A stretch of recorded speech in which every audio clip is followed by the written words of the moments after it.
Hi, wannabes, and welcome back to Wannabe Americana, a podcast for outsiders by an outsider. I'm your host, Biani Sibor. Hi, hello. How are you guys doing this week, y'all?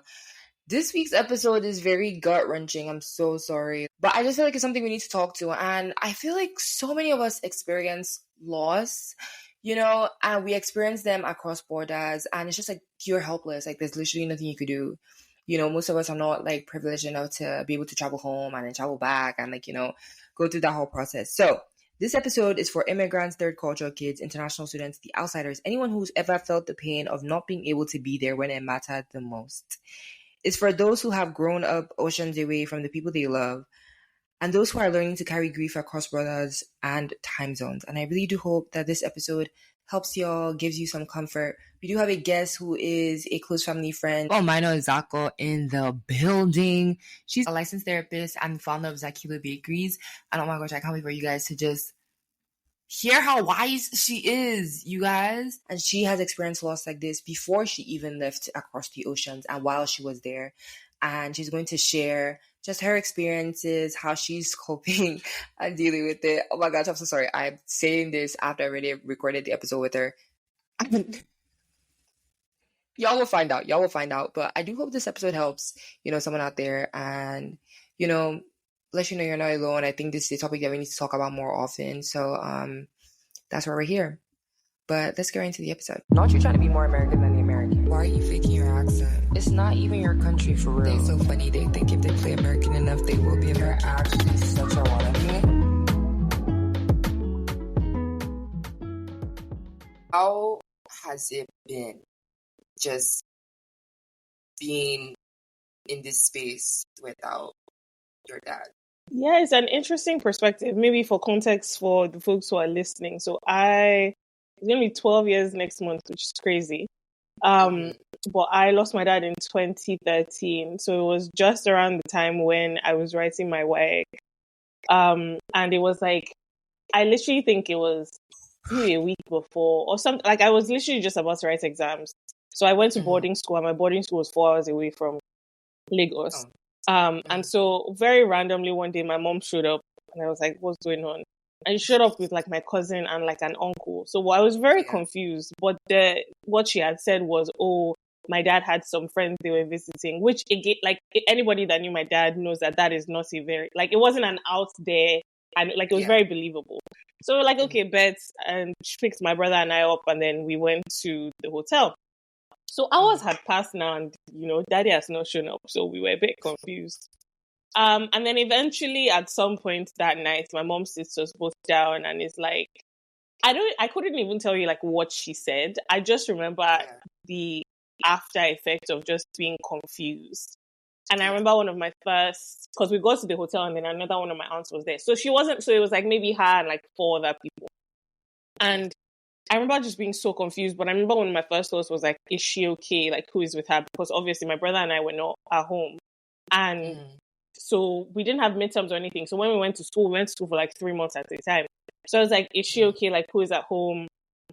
Which we'll get into the idea of community maybe a bit later, but, all of her friends rallied and all of that. So that kind of happened. So that was the original, maybe like the first moment. And then I just remember again being so confused. At some point, maybe the next day, I think my principal had like told my step girl, so they had like called just to check in with me and stuff. And then I still wrote my exams, which years later, I remember my mom saying like nobody actually expected you to pass because it's like, I mean, these are huge things. But so what would happen is I would go back and forth between the hotel and doing exams and stuff, and then sometimes I would stay over. I think my mom stayed for about, a couple weeks. So that's kind of the context around how that happened. And then I ended up graduating from high school. And then I think that summer, the 3 of us went on a trip. I won't say we went to Rome, but honestly, that whole year is a blur.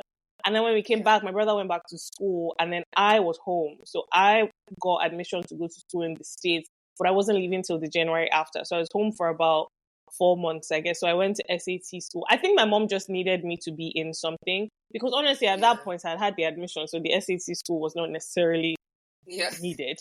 She just wanted But you I over, think, basically. yeah, the idea of me just sitting at home, not really doing anything, like, if you know my Like mom, that while wasn't hard. away. She was just Yeah. like, so I went to SAC school.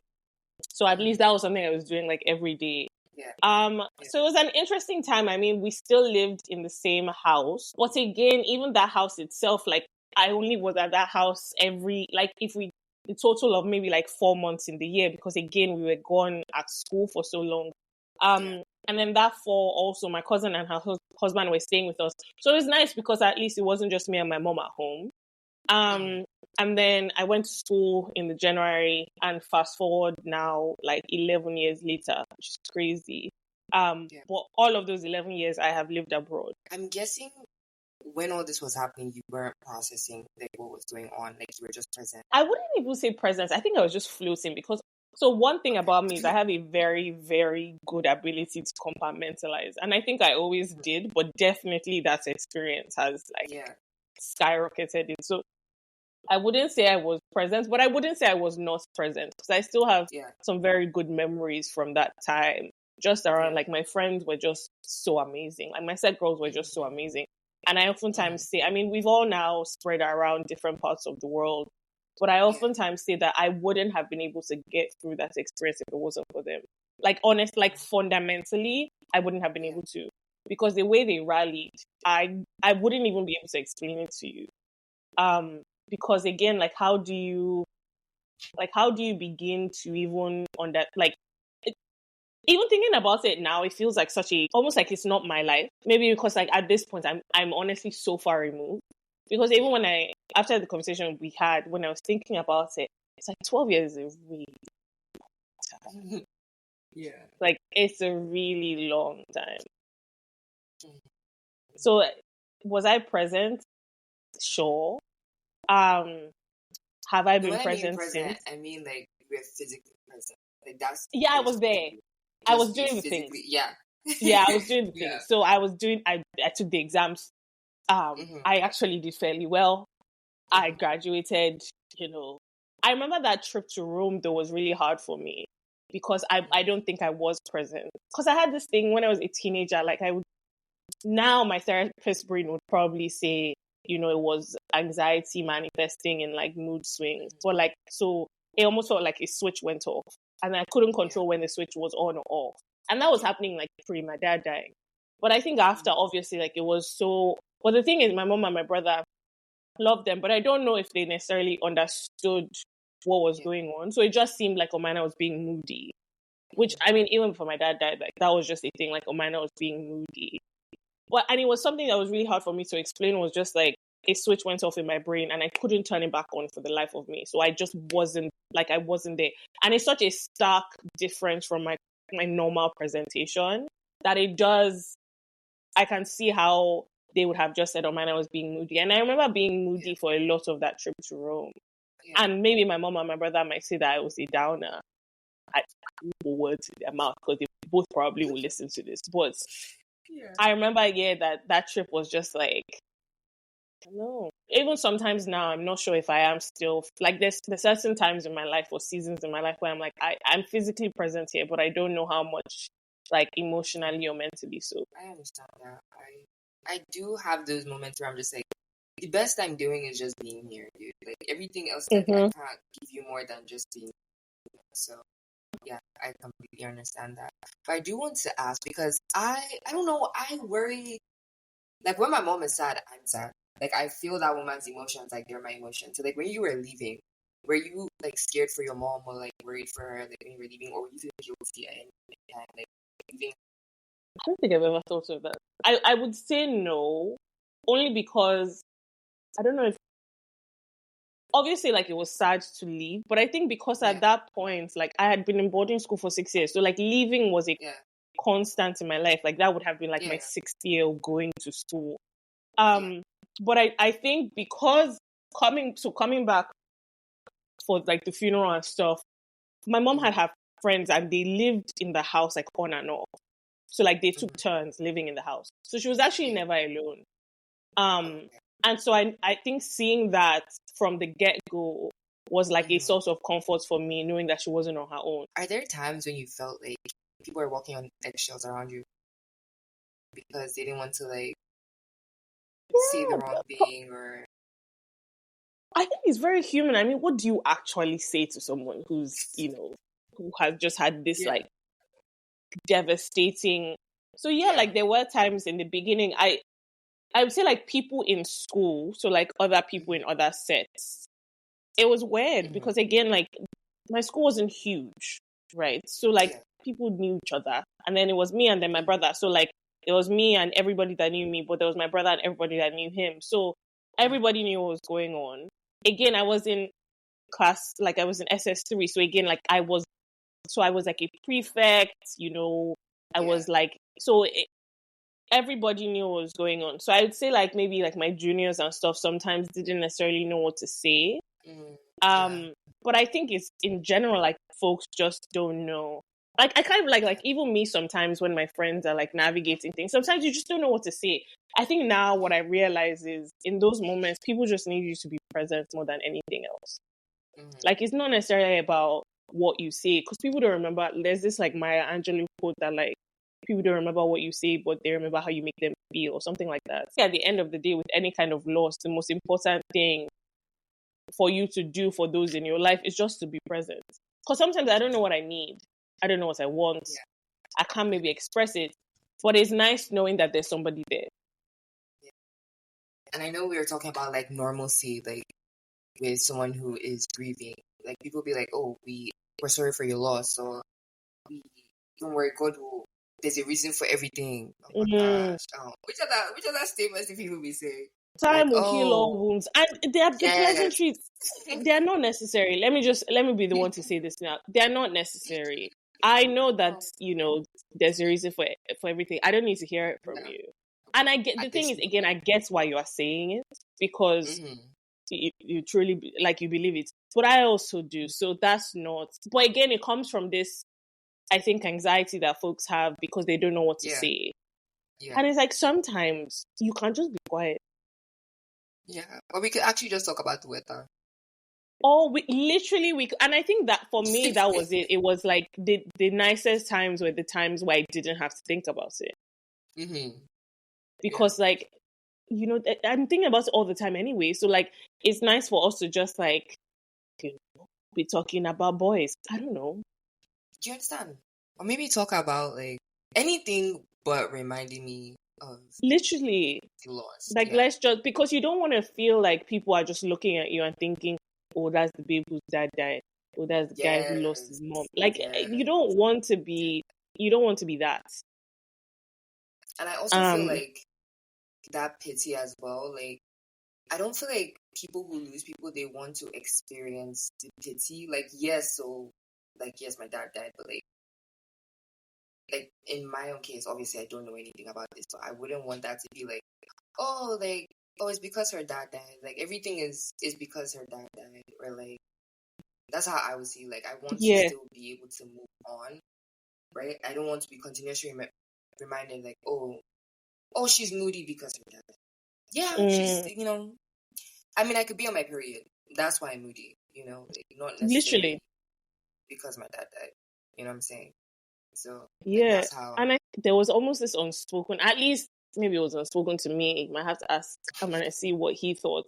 But there was this unspoken thing that like we had to succeed because they couldn't then say, oh, their dad died and that's why their life went to hell.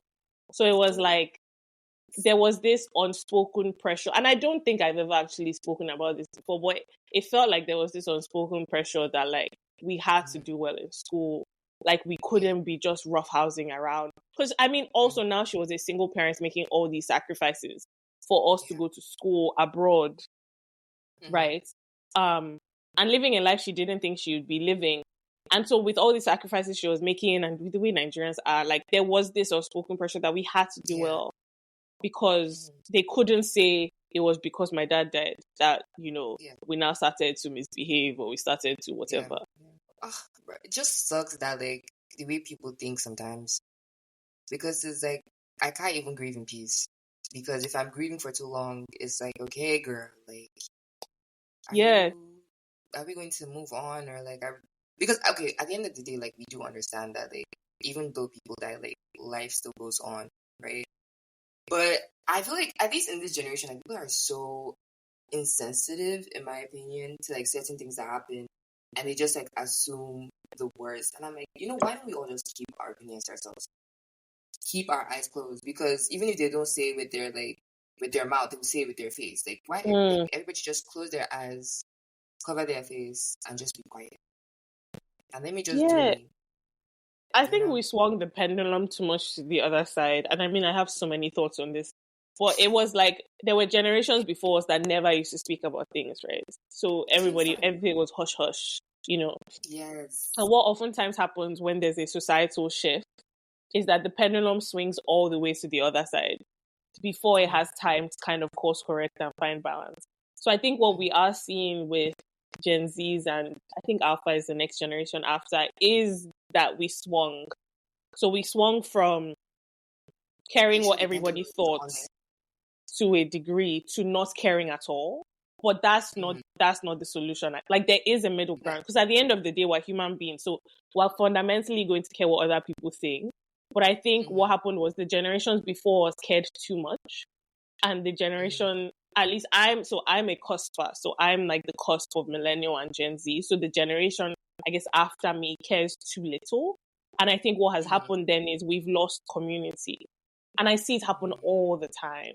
And I mean, I would be open to having a different conversation on a different episode around like the loss of community in like international students and immigrants who have moved, because I see it all the time. If there's one thing that my dad taught me, was the importance of community, because the way my dad's friends and my mom's friends rallied, like it was awe-inspiring. Like, honestly, I couldn't even express it to you. Like, there was just this so even when I felt lonely, I knew that I was never alone, because there was just so many people all the time. And it wasn't just, they were not just like, they were there. Like, they were there, they were invested, like, they were there. Yeah. And I mean, even 12 years later, like, I can still see that community still rallying around my mom, around me, around my brother. So I went home for the first time in about 6 years. And it was, the experience was, it was different because something else about loss, if it happens while you have immigrated, is you create a life that doesn't have this person in it. So for me, every friend I've made in the last 12 years doesn't know me with a dad, which is a mind-boggling thing. Because if you knew me with my dad, I was a daddy's girl to the core. Right? So the idea that there's now this subsect of people in my life that I just don't know is insane to me. So when I go back home, what happens is like, it's like I'm transported back, right? So I can see the empty spaces. So you go meet an uncle or an auntie, and there's now conversations about like, remember when, which doesn't happen in my day-to-day life, because again, he doesn't exist in this space. But what it reminded me of again was the importance of community. I remember I was talking to a friend and I was like, oh yeah, I'm going to see an auntie. And then a couple of days later, I was like, oh yeah, I'm going to see an uncle. And they had laughed and they were like, guy, you're a real Lagos babe, all these your aunties and uncles. And I was like, honestly, it's just my mom's dad. Like, it's just my mom and dad's friends. Like, literally, all of them are just like friends that they've had for like 25, 30. Like, friends they've had from like growing up, literally like 10. And my mom is in her 50s now. Or like uni or high school, or like law school. Like, literally like friends they've had for decades. And they taught me both like directly and indirectly the power of friendship and like the power of community. And I think it's why now in my 20s, like I don't take it for granted. But I think a lot of people do now, which is so sad to see. Because if they hadn't poured into those relationships, like before the fact, losing my dad would have been a fundamentally different experience. Like, I don't even know what it would have been like if those people were not there in the way. Like, my mom would have been alone.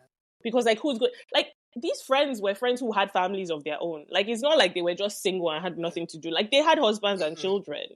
But, like, they left those husbands and children to come and be with their friend for, like, days on end. Just so she wasn't alone.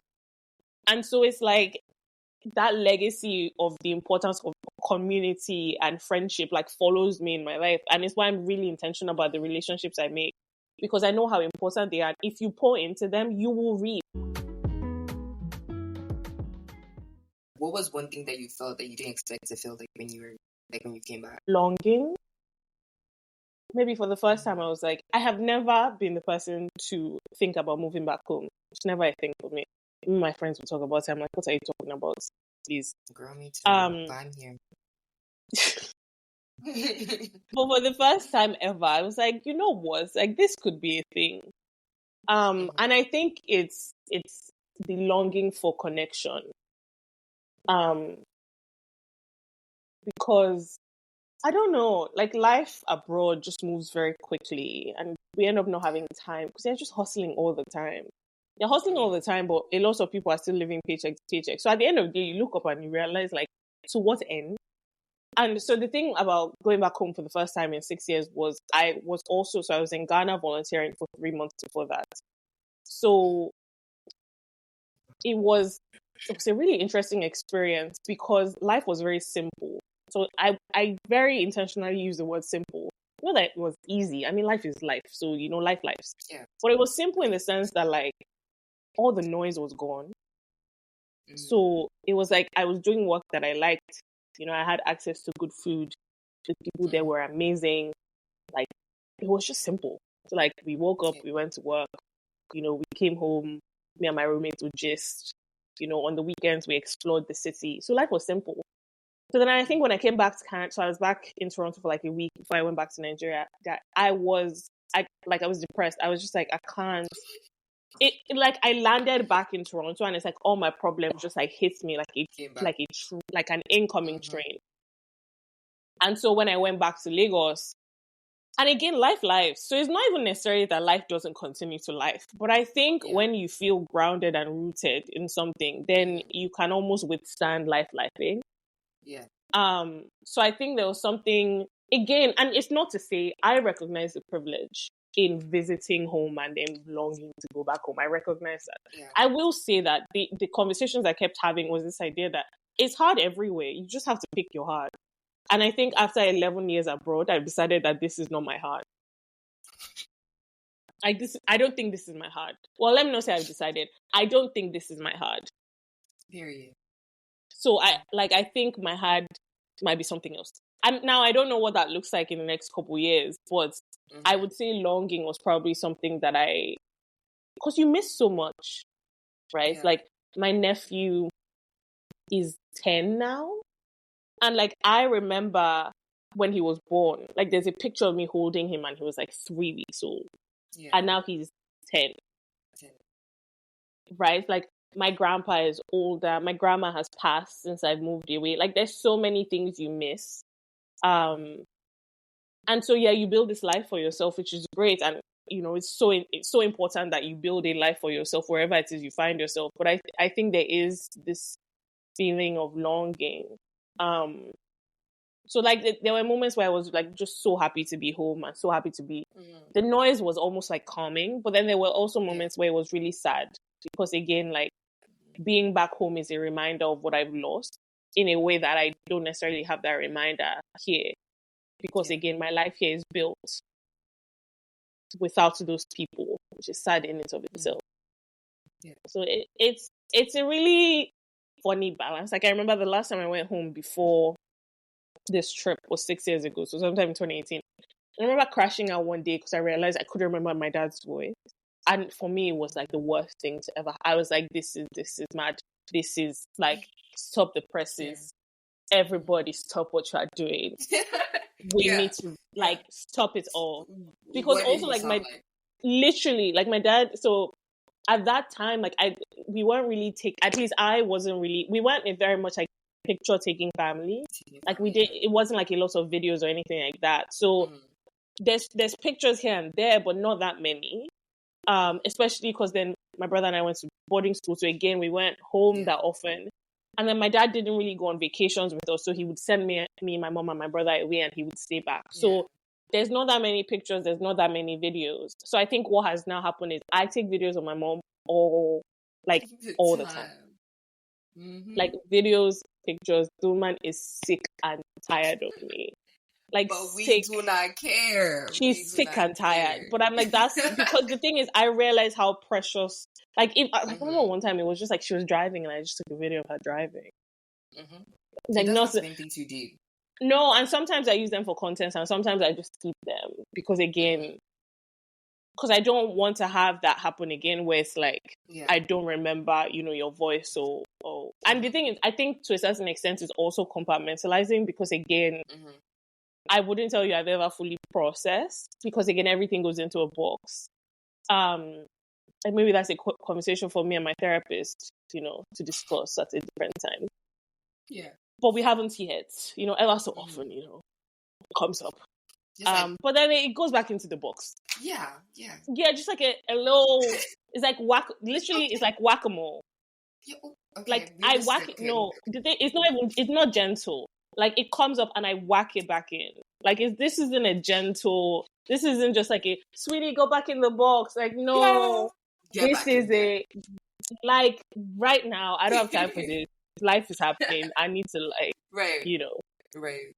No, but you know what's so crazy? The first time, because I don't think I ever told you I'm gonna see this, but it's like when my dad told us that your dad had passed, right? It was me and Christine. So I didn't even know, Christine had come to tell me that, your dad had passed. Me, I'm just like you. I don't usually process what's happening. All I could remember was I was trying to remember the last time that we saw him. Crazy how I did, and I still remember to this day, he had pulled up to our house in his motorcycle. I don't know how your mom allowed your dad to be driving that car because I was so terrified. I honestly... And then he came, he had called me, I was probably upstairs. It was a Saturday morning. He had called me downstairs, his usual energy. Biani, I'm in the house, come downstairs. And then just chatting, how's school and everything. Talk. And then boom, I went back upstairs and that's the last time. And then Christine, I love you, girl, but you is so dramatic. Okay? She comes bawling her eyes, right? So I don't I'm like, what happened? What's going on? She's like, oh, he's gone. I'm like, girl, who was gone, girl? Who? And then he's like, oh, uncle, our uncle is gone. And I'm like, okay, for real, or is it he traveled to somewhere or something like that? I mean, a good question. He's gone. But then I had to put it together because she was gone. She's bawling her eyes out. Right, literally on the corridor, crying. People are out here is she okay? I'm like, girl, she's okay. She's okay. She just needs a second. She's fine. Yeah. So we spent that whole evening together, just remembering memories of him and just chatting about him and everything. And I don't think she was okay for that whole night. So I guess she stayed with me that night. And then next day she was like, I'm like, girl, are you okay? Because we got school and everything, She's like, yeah. And then she would come every once in a while she'd be like, oh, Biani, I just remembered this thing about him. I'm like, girl, it's okay, girl. I remembered it too. I'm a very once I see somebody else is not okay, I have to be okay for us. Yeah. Because if both of us are not okay, then somebody has to be the anchor in this. Do you understand? But yeah, that was crazy. Even for me, I know how much of an impact he had in general. Even with our family. So I can't even imagine what it must have felt for you guys in any way. But yeah, girl, that was a very intense moment, even for me. Yeah, no, and thank you for that, because it's been a while since someone has told me, well, not one of his friends has shared a memory. Because again, I don't have these conversations, mostly because I choose not to. And maybe I should, from a healing and all that. Says the therapist. Anyways, yeah. What you find is that I'm the most interesting therapist. I'm putting it in quotes because my issues are plenty. But that's besides the point. I feel most therapists are the ones who need the therapist. That's why I said my therapist is a very lovely lady. Lovely lady, love her down. I haven't seen her in a while, but I need to. But it's always really interesting to me to hear stories, and I think maybe I should seek them out a lot Yeah. more. But yeah, it's a really weird thing because again, my life now just exists without him ever being here, which is so. And sometimes I think sometimes I feel guilty about it because sometimes I can go ages without really thinking about him.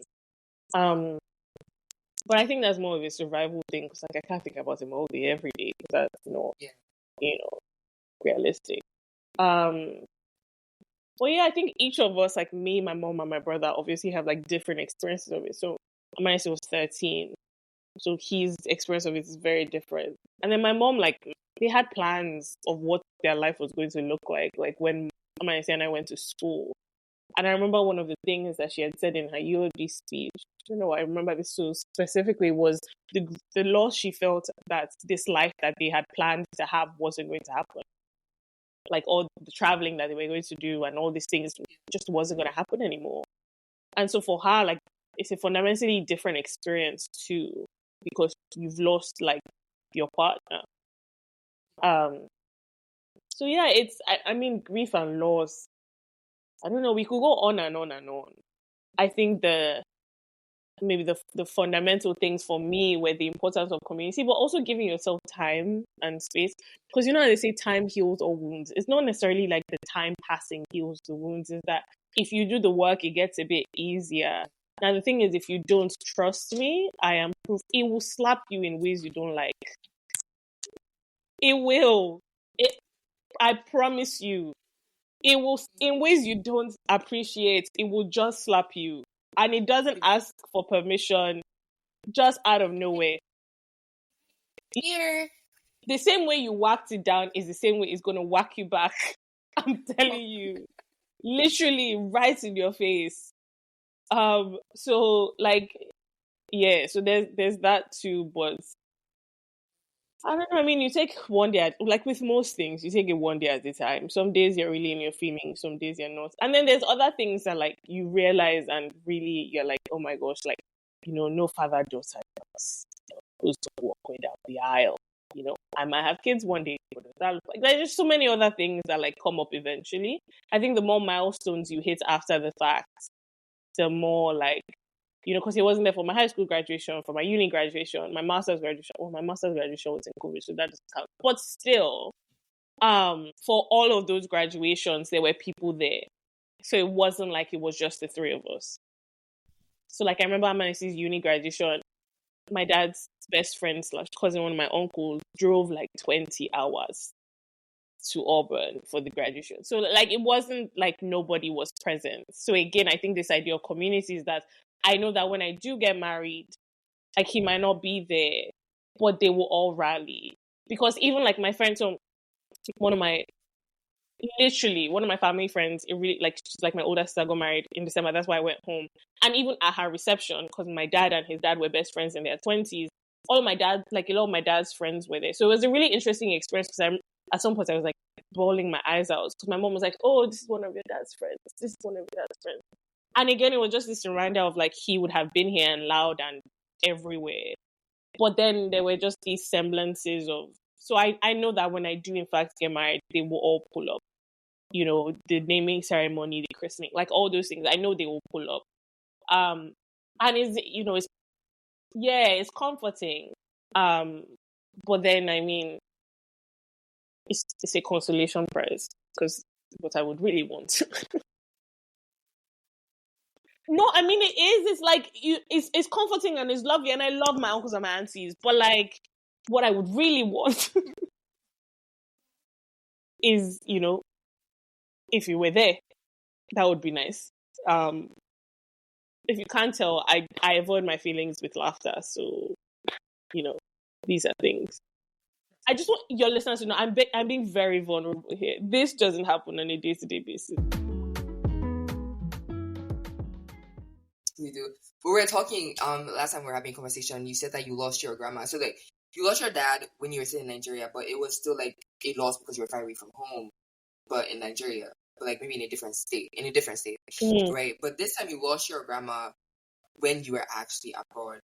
So how was that experience? Because you did say like there was a huge difference between the two experiences.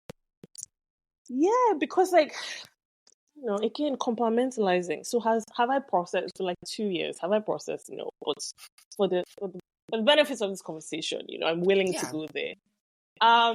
She had been sick for like a year maybe before that, and so I would talk to her here and there.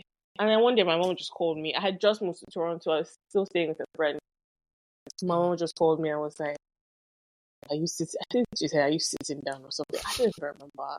Anyways, all I remember was like I dropped to the floor, and I just remember like sobbing. Thankfully, I was with my friend Kumbi, which, funny enough, is one of my friends from secondary school. So like she has seen me in both of these like really huge losses. Shout out to Kumbi. She truly is my day one. But yeah, I remember it just being, it didn't feel real because again, you are not there. Yeah. It's just weird. And like I didn't go back for the funeral. So like all these things were happening. I remember like I tried to join the funeral on Zoom or something, but the network was bad. Eventually I was just like, whatever, I'm going back to sleep. So it was really weird. And then fast forward 2 years later, I finally went home. And so I went to my grandpa's house. And all of a sudden it's just my grandpa. And that was really weird. Like that was really weird. Because that's not what I'm used to. Yeah. So yeah, I think the two experiences are fundamentally different. I think the commonality between both of them is this idea of like there's lost time. I think that's what this is. Because for my dad, it was all this time I was away at school. And for my grandma, it was the same. And so maybe that's where the longing to move back home comes from. Maybe part of it is this idea of like not wanting to lose any more time. Yeah, because there's all these there's all this time that passed because in both cases I was away at school. Yeah, we don't even realize the amount of time that is passing because it's just like we always like had this feeling that they're gonna be there. Like when I come home, like like it's good. Like you're sick, go to the doctor, take some medicine, and I will see you back at home when I get back. Yeah. Like it never crossed my mind that she would pass. Yeah. I mean, I knew she would pass eventually, but like this was my ride or die. Like like my grandma was my ride or die. Like I spent when I was a kid, like when my mom was still working corporate, she would pick us up from my grandma would pick us up from school, and we just stayed in her house till like 6 when my mom got off, and she'd pick us up. So I spent a lot of time with my grandma, like a lot of time with my grandma. And so, but then you move away, and maintaining long distance relationships are really hard. So like weeks go by, you haven't talked, but then like time becomes this like almost like an illusion. Yeah. Because time is moving so quickly. There's a time difference. I'll get to it. Literally, like I'll get like eventually I'll call. Yeah. Like I'll call. And then what ends up happening is the shame of not having called for so long stops you from calling. Because you're like, now I feel bad. Oh, I'm a horrible person. And that's actually what stops you from calling. And so then you never call. And then you look up one day and actually I still do that. I'm like, oh, I haven't called in so long, and now like, oh my gosh, we all do it. Like, I'm currently doing it. I'm currently doing it. We all do it. Yeah, we all do it. No, but like even regarding you losing your grandma, right? So I lost my auntie when I was in the US, and I have this like I don't know. I just feel like everybody should just be okay because I wasn't close to any family when I was abroad. I was in Michigan. I wasn't close to anybody. So if anything happened, it was me, myself, and my friends, right? But mainly me, myself, and I. So I was like, whatever is going on, everybody should just be okay. Like, I'm too weak. I'm too fragile to hear any kind of news that can affect my psyche. Okay, I'm literally on the cusp of losing my mind. So I cannot even afford anything else, right? And my auntie fell sick. She had cancer. But I was just like, people beat cancer, dude. Like, it's we are sick one day, you're better the next. Like it's going to be fine. Like you're going to be okay. Okay, that's all I know. Whatever is happening, you're going to be okay. And then I find out that she actually dies. And then when they tell me that my mom didn't want to tell me because I'm a fragile child. Unfortunately, I'm the fragilest child. I don't know if that's English, but I'm the fragilest child of my family. Anything that happens, I cry. No, I don't. I cry for people that are left behind. But I cry at everything I cry for, right? And then they tell me this, And I'm just numb. I'm like, what's happened? Like, how did she die? I want to know the whole story. From the moment she was breathing her last breath till like when she actually left. And then they were telling me the story and I was like, yeah. And like I also feel like people who are going to die kind of know that they're going to die. It's like the angel of death comes and like, bro, like you need to speed it up. I'm coming to pick you up. So like that's how I feel.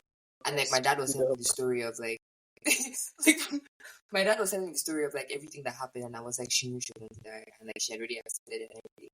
And I'm happy for her. Like I'm sorry, like I'm the kind of person that like when somebody's died, I'm like, bro, like you're so lucky dude, because you're never going to worry about anything in life. Like you're going to chill with Jesus Christ and just like not worry. We use, first of all, what is happening? We need to have a mental health episode, guys. Where do you post this so I can say comment down below? Can I say that? Yes, Spotify. Okay. Comment down below on whatever application you are using to listen to this. Spotify. If you see this clip on Instagram, if you'd like me to come back for a mental health episode, comment. I feel like she should, because an episode she's very well spoken. She's very well spoken. You know, that's my favorite compliment. Yeah, that's my favorite. Like honestly, like, if no one wants to come back, you could also say that it's okay. She can't. I thought it was all love. If you actually want to carry me where I don't know, that's my favorite compliment. So I'm also, man, my brain can explode. You sound very smart. I can't even imagine losing somebody at like 10 or like 30. Okay, 10, I don't even know what's going on. At like 16, 17, I'm just like, bro, okay, so what's supposed to happen now? Like, what? I'm just like, I'm supposed to like, I mean, especially like me being the first child. I'm supposed to like take care of my siblings. I mean, I used to do that, but it's not like that's like 10 times. I have to like adult faster than I'm supposed to be adulting, So that's like the people, like that's why I feel bad for, like those are like my own feelings. Like when I do cry for somebody, it's like, damn, like this person's going to lose their childhood. This person is not going to experience the things that, I mean, our parents, well, should I say our parents are meant to care for, but like, our parents are meant to care for, like, please say it. If I'm sad. Like, one thing about, like, my mother, I'm sure that one is sick of me, but if I have a pimple where it's not supposed to be, I'm calling that woman. So it's like, imagine me losing her. It's like, who do I call? What do I? And my sisters don't even have my time. Like, I'm so dramatic. I'm like, my family's so desensitized to me that it's like, Biani, what is the problem now? So like, imagine me. Like, I don't even know. Do you understand? I don't even know how. I already told my mom, I said, Mom, whatever is going on with you, just be healthy. Because if you go, I'm following you to go wherever you're going to. Let me just say that. I'm not following. How did we get here? No, I'm just saying. Well, I do get that though. Because one thing that ends up happening is like your biggest fear is that now there's only one. Because there was two before. Exactly. Two has become one. Not in the marriage sense. And then now there's only one. So like, no, because you know how they say to become one. So I'm saying not in that sense. So now in this other very morbid sense, two is now one. So like, there's this fear of like, you are all I have left. So I need you to... Do you understand? Like, if you want to take risk, fine. But just make sure insurance is... What risk? There's no risk to be taken. Okay. No, I like my mother. I still want my parents to, like, live life. No, I want them to live life, but just know that I'm here with you. Okay, and if you decide to do anything, I'm going to do it and end up the way you have ended. Whatever it's doing. As John and Obisa, I do not endorse this version of the conversation. Mom, Dad, y'all know I love you. Just please. Like, sometimes when I hear my parents be like, oh, Biani, this thing's going on with me, but don't worry. I said, don't worry. Dad, we're at the age where we have to worry. I'm so sorry. Like, what do you mean, don't? The other day, my mom, she was like, yeah, she saw this, I think, whatever, for like a full body scan. I said, you book it tomorrow. Yes. They do like X-ray, MRI, they check your... I said, book it tomorrow. I said, why are you on the phone with me? Book it right now. You should be booking it. You shouldn't be talking to me. You should be booking it. Please, my dad be like, don't worry, I just watched this traditional doctor. My dad is always on Instagram. Please, all of you that are on Instagram that are giving my parents traditional ways of solving problems is let my father go to the hospital and go find out what's doing with him. Please. People like, oh, my shoulder, I'm dad. Go to the hospital. He said, no. They said if I rub this thing on my body, if I I'll be rub okay. this or if I eat, my mom is always on some kind of supplement scheme. Somebody told her that this supplement is the supplement that is going to help her with her wrist pain. Oh Boy, my I'm goodness. actually Please go to the tired. hospital. No, I always tell my dad, I'm like, okay, like my mom is a doctor, but like she's not a doctor in the sense of like she's helping somebody to solve their problem. She's a doctor in the sense of like viruses. You understand? Yeah. So my dad's like, no, don't worry. I'm like, Dad, are you a doctor? Did you go to school for doctoring? No. So please, can you go to people that know what they are doing? Like, I'm so confused.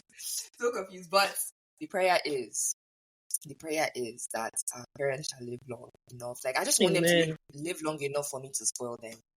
Like, maybe That after part. that, but like just be alive enough for me to be able to spoil you. You know, if you That say part. I'm tired, I say, okay, I'm feeling depressed. Okay, let me just pay a trip to Paris for you. You know, Yeah. just relax. Maybe just today you chill. can go Marrakesh. Tomorrow you Do you can go, understand?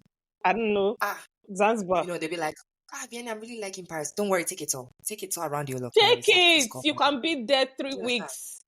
Like, that is that's all I pray, that I am able to spoil them with God blessing me to give them, you know, whatever they want in life, because the amount of sacrifices is crazy. I know I'm I'm the most dramatic, I'm the most expensive, I'm the most a lot of things in this family.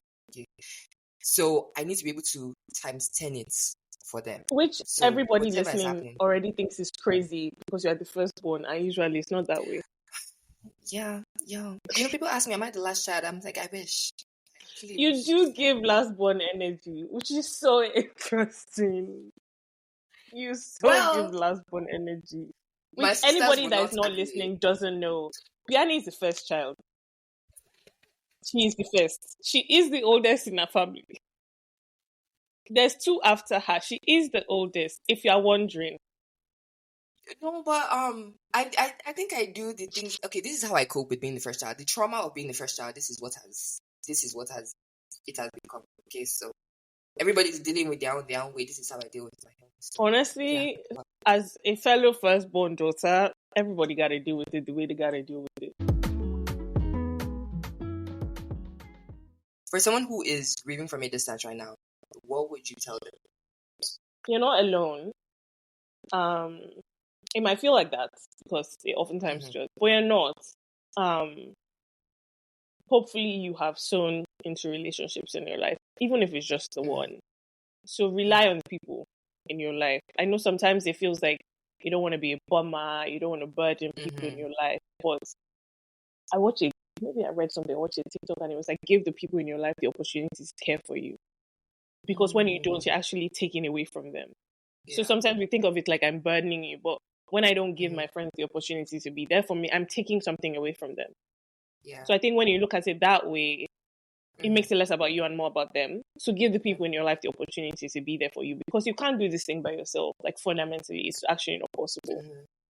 And take the time you need. Like, some days you are happy and don't feel guilty about that because your loved one, whoever they are, would want you to continue to live life. So some days, you know, you wake up and they're the only things you think about. And some days, you know, you can go ages without thinking about them.